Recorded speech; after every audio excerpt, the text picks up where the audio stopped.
अब हम लोग अनुगमन वेग के लिए व्यंजक निकालेंगे। अनुगमन वेग के लिए व्यंजक यानी वीडी के लिए व्यंजक। ये तो संबंध है, ठीक। यहाँ पे देखो J is equal to NEVD है ना, तो I इज इक्वल टू कितना हो जाएगा, J इज इक्वल टू क्या होता है I इंटू ए, है ना। J की वैल्यू कितनी आई है NEVD बराबर I इंटू ए, तो I इज इक्वल टू क्या हो जाएगा भाई NEAVD। ये अनुगमन वेग और धारा के बीच का संबंध है, ये भी पता होना चाहिए। दोनों हमको ऐसे ही मौखिक याद होना चाहिए, I NEAVD और J के लिए NEVD, ठीक।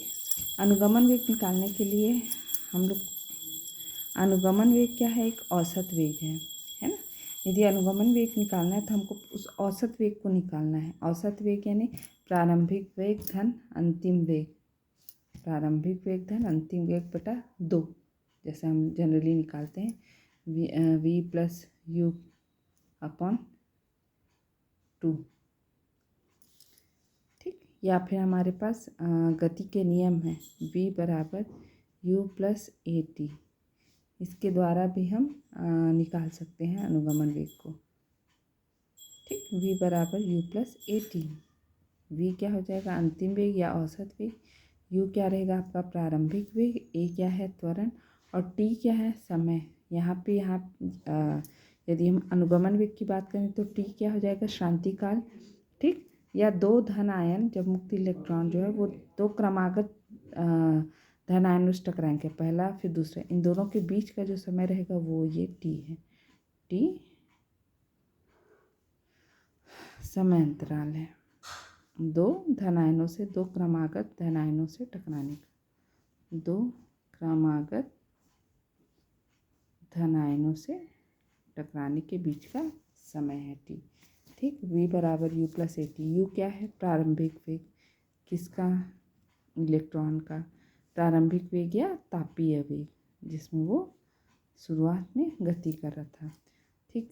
यदि बहुत सारे इलेक्ट्रॉन है, n इलेक्ट्रॉन है, मान लो किसी चालक में n इलेक्ट्रॉन है, तो u इज इक्वल टू क्या हो जाएगा u1 plus u2 plus u3, है ना, सभी का प्रारंभिक वेग या तापीय वेग अपॉन n, ठीक।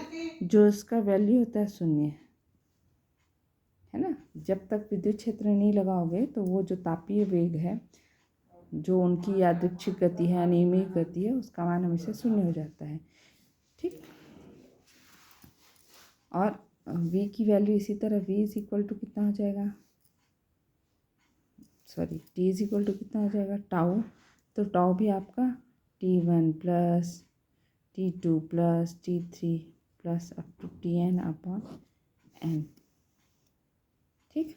और v क्या हो जाएगा vd, आप इन लोग का औसत निकालोगे तो आपका vd आ जाएगा, ठीक। तो vd इज इक्वल टू क्या हो जाएगा, vd बराबर लिख लेंगे u1 plus u2 up to un upon n, ठीक, प्लस a त्वरण into t1 plus t2 plus up to tn upon n, ठीक। ये तो इज इक्वल टू 0 हो जाएगा, जैसा कि हमने अभी बताया कि भाई जो तापीय वेग है वो 0 रहता है जब तक कोई बाहरी विद्युत क्षेत्र नहीं लगा रहे हो, प्लस a, और ये t1 t2 t ये सब क्या है, दो क्रमागत धन आयनों के बीच टक्कर का समय, तो इसको हम टाउ से दिखाते हैं, विश्रांति काल, इसको क्या बोलते हैं टाउ से दिखाएंगे, और ये एक तरह का विश्रांति काल दिखा रहा है,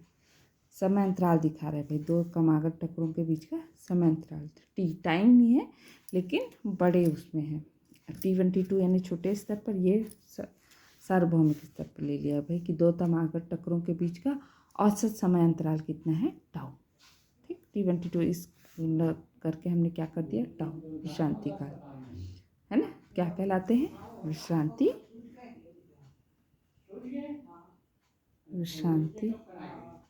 काल, इलेक्ट्रॉनों के दो क्रमागत टक्करों के बीच का औसत समय अंतराल, ठीक। तो हमको V D is equal to finally मिल गया टाउ। कहाँ से मिला? गति के समीकरण से। क्यों गति का समीकरण यूज़ करना पड़ा? क्योंकि हमको औसत वेग निकालना था और अनुगमन वेग क्या था? औसत वेग। इसको दे दो इक्वेशन नंबर 1। अब हमको इस त्वरण का मान निकालना है। ठीक, त्वरण का मान हम जान रहे हैं भाई। त्वरण निकालना है यदि मुक्त इलेक्ट्रॉनों के त्वरण का मान निकालना है तो हम जान रहे हैं कि F इज इक्वल टू क्या होता है? m इंटू ए। यहाँ से A इज इक्वल टू क्या हो जाएगा? F upon m। ठीक, F क्या हो गया? दो आवेशों के मध्य लगने वाला बल। m क्या हो गया? इलेक्ट्रॉनों का द्रव्यमान।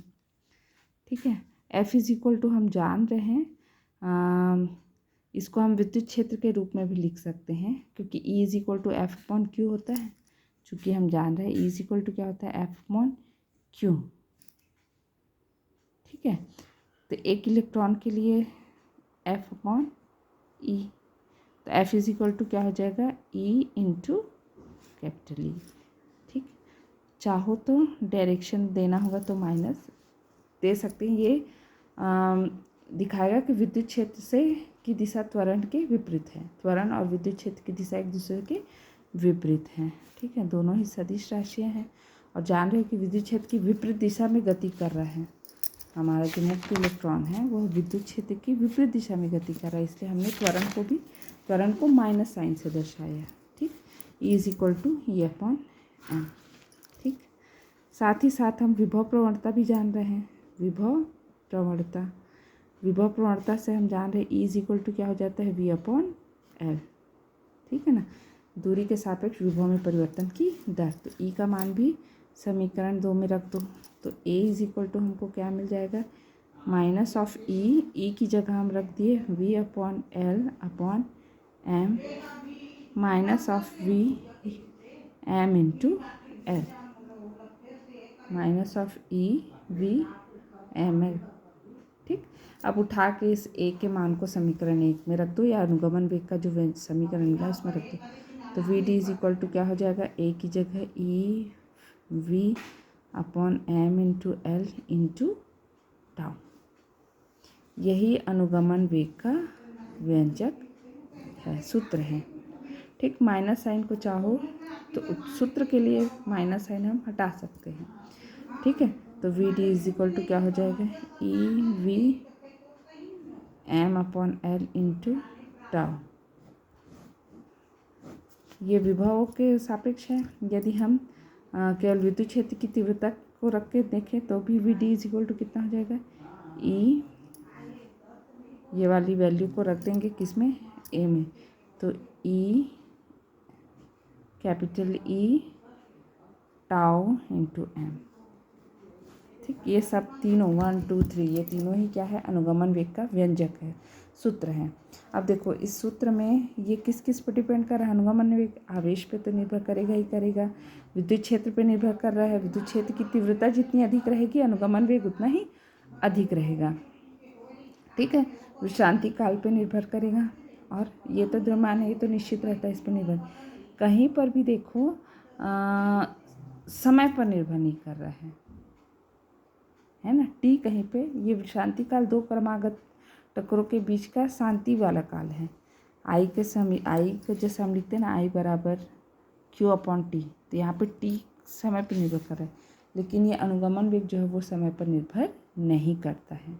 ठीक है, अब देखो यहीं पे एक संबंध मिला, वी डी समानुपाती है ई के, एक तरह से बोल सकते हैं वी डी समानुपाती है किसके? ई के। दिख रहा है, यदि बाकी सारी चीज़ें जो है उसको हम औसत मान के चलें तो वी डी समानुपाती है ई के। अनुगमन वेग किस पे डिपेंड कर रहा है? विद्युत क्षेत्र की तीव्रता पे। विद्युत क्षेत्र की तीव्रता अधिक रहेगी तो अनुगमन वेग भी अधिक रहेगा।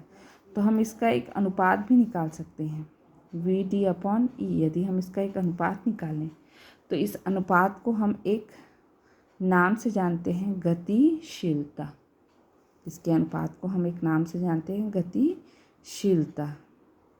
इसका अनुपात हमको क्या बताएगा कि जो आवेश है वो कितना अधिक वेग से चल रहा है। गतिशीलता का अर्थ ही क्या है कि विद्युत क्षेत्र लगाने पर वो उसका अनुगमन वेग जो है वो कितना अधिक हुआ, औसत वेग में कितनी वृद्धि हुई। मान लो E इज इक्वल टू 1 हो, मान लो E इज इक्वल टू 1 यानी एकांक विद्युत क्षेत्र।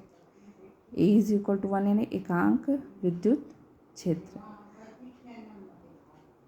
तो म्यू इज इक्वल टू क्या हो जाएगा वी डी। तो अनुगमन वेग क्या गतिशीलता क्या है, एकांक क्षेत्रफल में अनुगमन वेग का जो परिमाण है उसी को क्या कहते हैं गतिशीलता। एकांक क्षेत्रफल लगाने पर वो कितना अधिक अनुगमन वेग कितना, तो वो क्या है गतिशीलता। तो और अधिक लगाने पर गतिशीलता बढ़ती जाएगी। ठीक है, अनुगमन वेग बढ़ते जाएगा, गतिशीलता बढ़ती जाएगी। ठीक, बात करें गतिशीलता की मात्रक पी, तो वी डी का मात्रक बटे किसका मात्रक, ई का मात्रक। वी डी का मात्रक क्या होता है हम जान रहे हैं, वी डी क्या है वेग है, वेग का मात्रक क्या है मीटर पर सेकंड।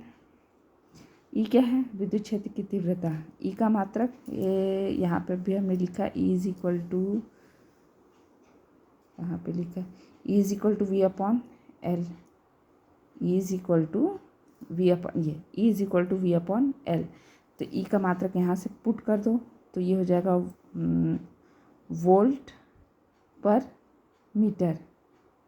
देखो वोल्ट पर मीटर, विद्युत क्षेत्र की तीव्रता वोल्ट पर मीटर। ठीक, मीटर उधर चला जाएगा तो हो जाएगा मीटर का स्क्वायर सेकंड पर वोल्ट। ये गतिशीलता का क्या है व्यंजक है। गतिशीलता के लिए तुम लोग के लिए होमवर्क है बच्चे, इस गतिशीलता को हम इलेक्ट्रॉन और होल है ना दोनों की गतिशीलता निकाल सकते हैं, तो वो आप लोग निकाल लीजिएगा और देख लीजिएगा कितना आएगा, है ना। वी डी की वैल्यू, क्योंकि देखो म्यूजिकल टू वी डी की वैल्यू हमने व्यंजक निकाला हुआ है, वी डी की वैल्यू रख दोगे, वी डी का मान आप रख दोगे तो यहाँ म्यू और ई के बीच संबंध भी आपको मिलते जाएगा, तो वो आप लोग निकाल लीजिएगा।